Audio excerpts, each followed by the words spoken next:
Biz fitosferani жасау үшін biz авашер бар панелді алдық және де мата алдық. Сол матада қалталарды тіктік. Сол маталардың ішінде бізде өсімдіктер орналасқан.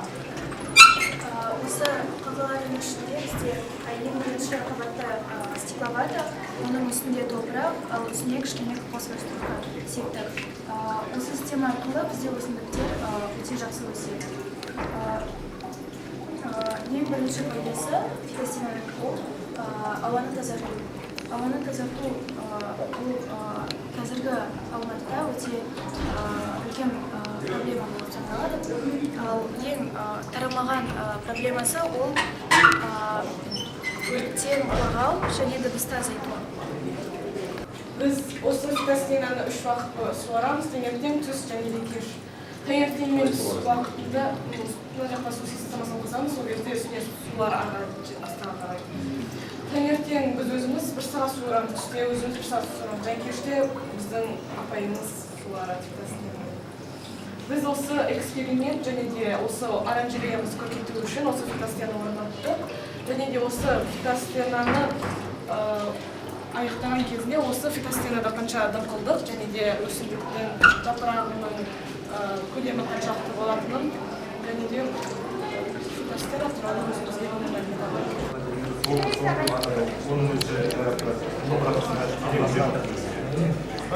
Топырақ дегенде бұның ішінде негізі толық топырақ емес, кокосовый субстраттар бар.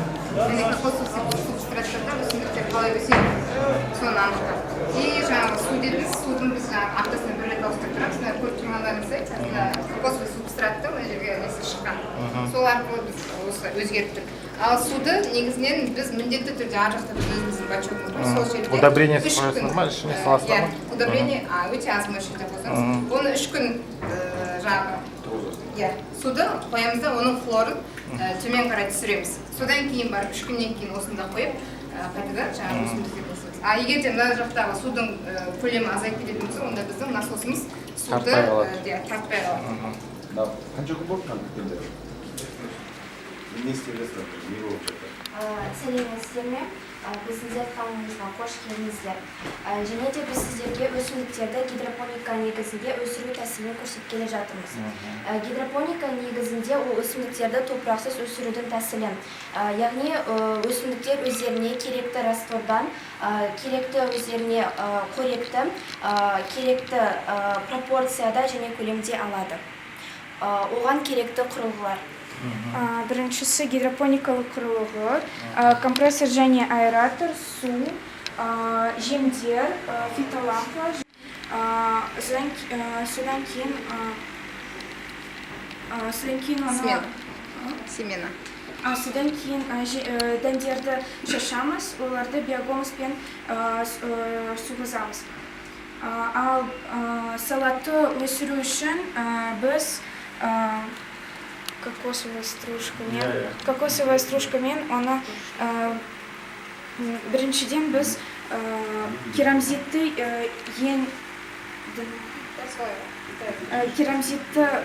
қоямыз, оның үстіне кокосовая стружканы шашамыз, содан кейін оны сумен суғызамыз. Содан кейін фитодиодный лампа қазір күндіз оған керек па? Мысалы, бұл базиликке қанша уақытта күн сәулесі керек? Қазір күндіз мысалы күн сәулесін қолданып, кешке қарай фитодиодный лампаны қоссаңдар, мысалы, да? Мына тамырлар шығып тұр ғой, шамалы суларымды жоғары көтермейсіздер. Иә. Өйткені вся питательность даже судан келіп жатыр ғой. Соның шамалы лимнан түсу керек. Жағындарды беретін жағын. Ең негізгі мақсаты өсімдіктерді қалай өсіруді зерттеу, соны көру, өсіріп көру, топырақсыз қалай өседі, топырақта қалай өседі, және де сол алған өнімдерін. Биылға шығады. Қайда барасыздар? Қай күнде келесіздер? Біз негізі столовыйға деп отырмыз өзіміз мектебіміз. Примерно қанша күннен кейін шығады? Жақсы урожай болады. бір ай, бір-екі айда. Істеп болады.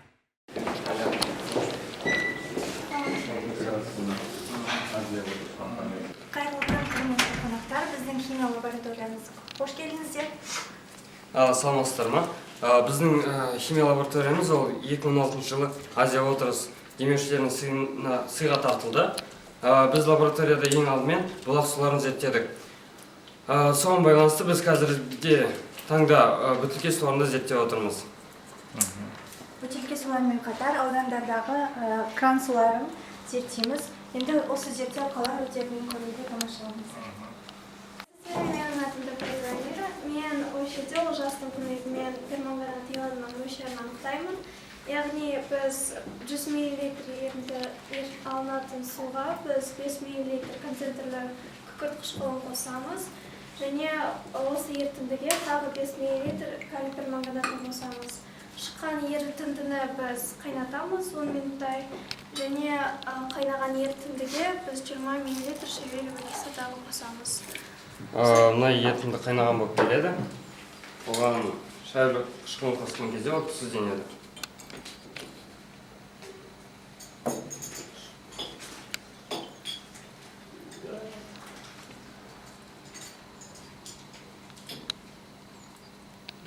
Süzüldü.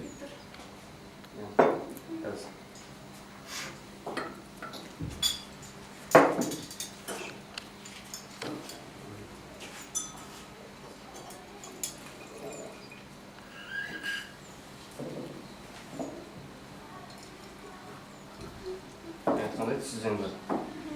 Және түзленген ерітіндіні біз қайтадан калий перманганатымен титрлейміз.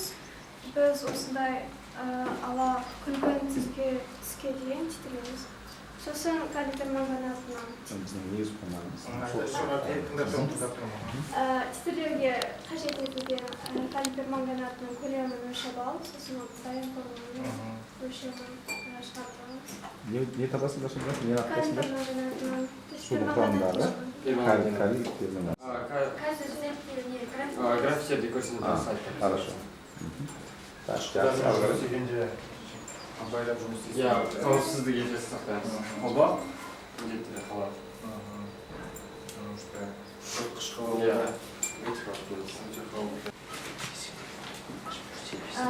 Мен судағы хлор ионының мөлшерін зерттейтін боламын. 100 мл зерттелетін суға 1 мл калий хроматын қосамын.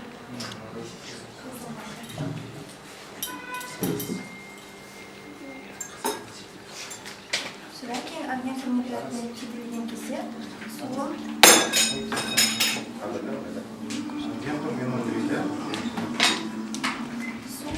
қызыл түске өтеді. Сөйтіп, қанша аргентинизатор өткеніне қарай формула жасалып, оны есептеймін. Міндетті түрде 3 рет сынама жасап көріп.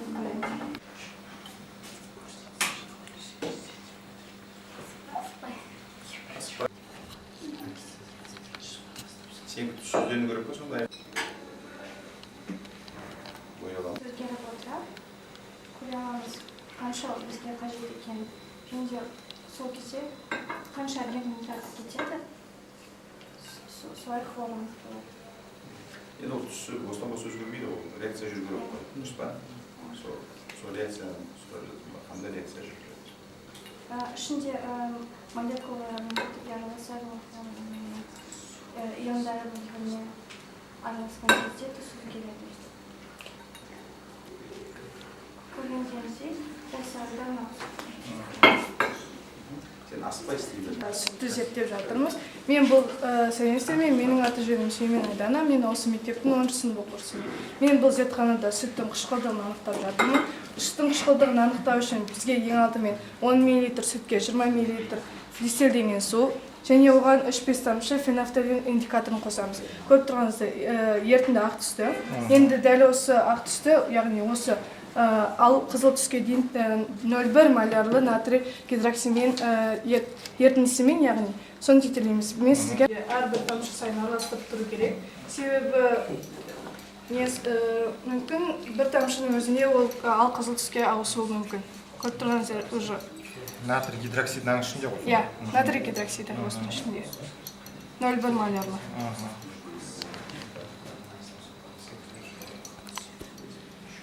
А сүттің құрамы қандай? Сүттің құрамы міне фудмастер молоко 2,2% майлылығымен алған. Міне көріп тұрғандарыңыздай ол осыны түске дейін ауысады. Яғни осы кеткен, яғни мына жерде кеткен мөлшерді біз сол қышқылдың анықтау формуласын саламыз. Мен яғни мынаны осы сүтті анықтаған кезде менде қышқылдығы 7 болды. Мен қазір мынаны есептейтін болсам. Яғни біз литрмен алдық, оны граммға айналдырамыз. Сол кезде бізде 20 шығады. Яғни мен қазір қышқылдығы 20 болды. Обычно сол 16 мен 22 арасында өзгеріп отырады. Енді дайындалған уақыт өткен сайын ол қышқылдығы жоғала бастайды. Нешінші класс? 10-шы. Хорошо. Сүттің тығыздығын анықтаймыз. Ол үшін ареометр деген құрал қолданамыз. Бұл жерде біз әртүрлі ареометрлерді қолданайық. Бірінші 0,89 грамммен миллилитр болатын ареометр қолданатын болса, ол көріп тұрғаныңыздай көрсетпейді, яғни сүттің тығыздығы одан қарағанда жоғары болып тұр. Енді 0,9 бір болатын қолданып көрейік. Оның да сүттің тығыздығынан қарағанда аз болып тұр. Бір және де бірде бірді қолданып көрейік.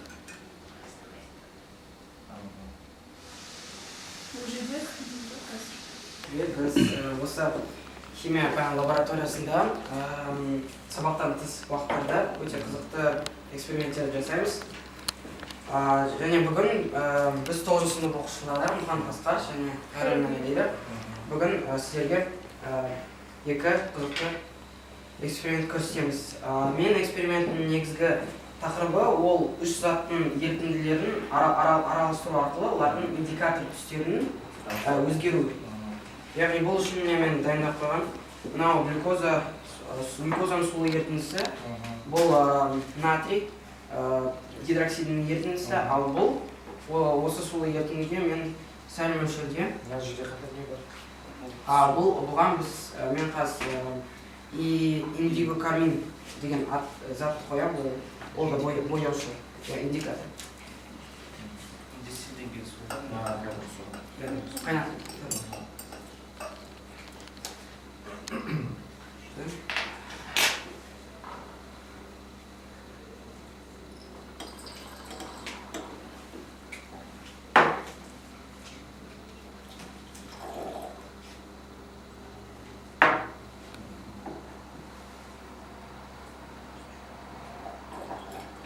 Түсі өзгеріп жатыр.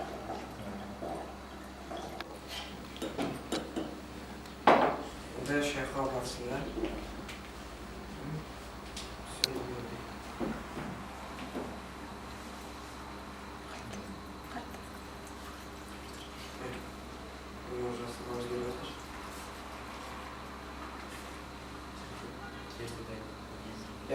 көп қоспайды, маған негізі неше түрлі?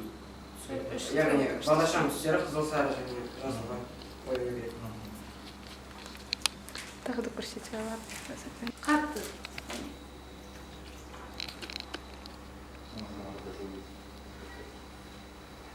Екінші стаканға ауыстырыш ашып.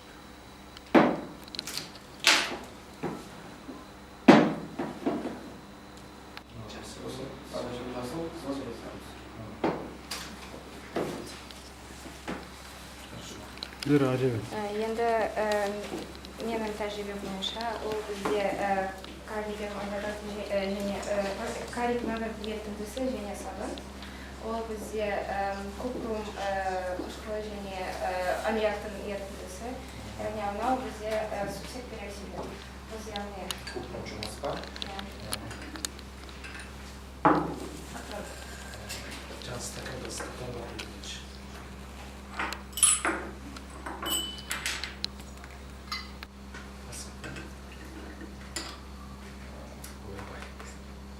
Яғни ол бізде өтек шағып кетті.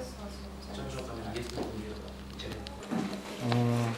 бізде ол метро тұтастандырыш потенциалы және нақты температура жақсы құру бар. Мысалы метрода бізде және сонымен қоса жаңағы спектротометр, яғни нейтрон иондар яғни осыған дәл қажетті нейтрон иондарына қажетті кюветалар әртүрлі иондарды әртүрлі өздерінің кюветалар болады, солармен толықтырып жатыр және химиялық посудалар ана жақта тұрған барлық посудалар сол ақшаға рахмет сол үшін. Мынау Азия Утрс компаниясының сыйға тартқан судың химиялық құрамын зерттеу зертханасында оқушыларымыз біздің жоба жасады. Әртүрлі жобалар сол жобалардың бірі Алматы қаласының тұтынатын сулардың химиялық құрамын зерттеу жобасы. Бизнес инкубатор аймақ және Алматы қаласы білім басқармасының ұйымдастыруымен ғылыми жобалар сайысына қатысып, бірінші орынды иеленіп отыр. Яғни бірінші орынға мен арнайы үлкен рахмет айтқым келеді. Әлеуметтік маңызы бар жобаларды дамыту қорына. Сол қоры бізге арнайы грант тағайындап, сол грантқа біздердің оқушыларымыз сол жасап жатқан жобаны ары қарай дамыту үшін қажетті құрылғыларды офметр, пH-метр сатып алып отыр және қажетті құрал саймандардың бәрін. Енді арнаймен рахметімді айтқым келеді. Енді осы мүмкіндікті пайдалана отырып, біздің жобамыз Құдай қаласа ары қарай дамиды. Яғни Алматы қаласындағы барлық тек бұлақ көздері ғана емес, барлық бөтелкедегі ауыз сулардың химиялық құрамы зерттеледі. Олардың бәрі біздің мектептің порталына ілініп, Құдай қаласа Алматының кез келген тұрғыны өзінің қандай су ішіп жүрген, оның қаншалықты құрамының пайдалысы бар екенін, қаншалықты стандартқа сәйкес екендігін біздің біле алатын болады. Сондықтан да химия мұғалімдеріне де көп рахмет. Өзім де кезінде 140-шы мектептің мұғалімі қазақ мектебінде оқығанмын. Химиядан республикалық олимпиаданың 3-ші орын жүлдегерімін. Потому что химия пәнін өте жақсы көремін. Олимпиаданың барлық бірінші орын осы біздің мектептің оқушылары алды. 10-шы класстан Олжас бірінші орын, 10-шы класстан Дана, 9-шы класстан Асқар и Лира. Бірінші орын бәрі біз қалаға Құдай қаласа 92. Бірінші орынды кезінде біз ала алмадық, потому что у нас сильная конкуренция была со стороны физмата. Второе место я в городе получал, третье место я в республике получал. Но это и помогло мне в свое время поступить в медицинский университет. Красный диплом, золотая медаль, поэтому синергия органика, силовый бар, бұл климат, бұл кешенге аталады, климатическая шкатулка. Негізінде бұл ресурстың ішінде балдарға көп қызықты информация бар. Тек қана химия пәнінен емес, сонымен қатар жаңағы биологияда бар, географияда бар, физикада, информатикада, математикада, сосын одан басқа ойындар бар. Әрбір оқушының, әрбір болашақ біздің жастарымыздың экологиялық барыста өзінің интеллектін көтеретіндей көптеген материалдар жинақталған. Сондықтан осы материалды әрқайсысы танысып, оқып, ары қарай өздерінің білімдерінде жоғары дәрежеде көрсетілу берілген. Көп рахмет. Айғанымға тағы да айтатыным. Айғаным, Эльвира, Али. Сосын бары көп Олжас, да? Сол үшеуін ғой? Жаңағы осы жобамен қорғансыңдар, сондықтан да қандай аудиторияны алында қалай сөйлеп, орыс тілінде жақсы келмет презентация жасадыңдар, сондықтан да қазақ тілінде де, орыс тілінде де, ағылшын тілінде де, үш тілде де біздің елбасымыз айтпақшы, біздің әрбір жас дарынды балаларымыз осы үш тілде емін-еркін сөйлеп, емін-еркін любой аудиторияда өзінің жасаған жобаларын, өзінің ой